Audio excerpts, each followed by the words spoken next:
Alors, si tu devais choisir de travailler avec une de ces deux femmes politiques, ça serait laquelle? Sandrine Rousseau ou Marine Le Pen?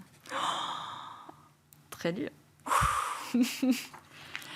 Bah, franchement, c'est très dur, hein, parce que je connais un peu Sandrine Rousseau, j'ai aperçu une ou deux fois Marine Le Pen, j'ai envie de dire, Marine Le Pen, quand on la voit en vrai, et qu'on discute avec elle 5 minutes, ce qui m'est arrivé dans la couloir d'une émission de télé, je l'ai trouvée plutôt rigolote.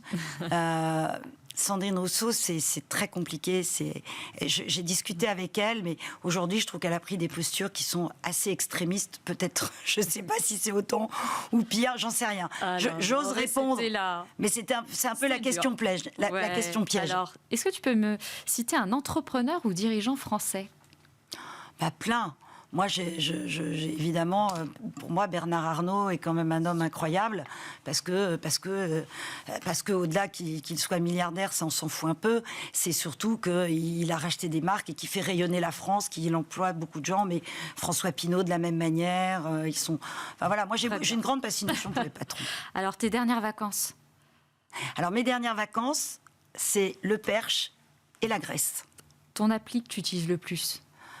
Mon appli que j'utilise le plus, c'est laquelle? Bon, la SNCF Connect, parce que je prends le train. Allez. Elle est bien. Alors, plutôt LinkedIn, Instagram ou TikTok? Moi, je suis Instagram, j'adore. Si tu devais écrire un nouveau livre, ce serait sur quel sujet?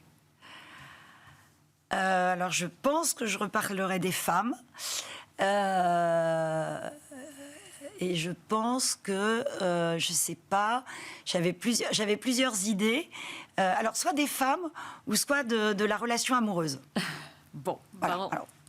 On suivra ça. Merci beaucoup à Patricia d'avoir joué le jeu pour cette émission. Et puis, merci à vous d'avoir suivi ce nouveau numéro. Et je vous retrouve, pas la semaine prochaine, mais la semaine suivante pour une nouvelle émission. Au revoir.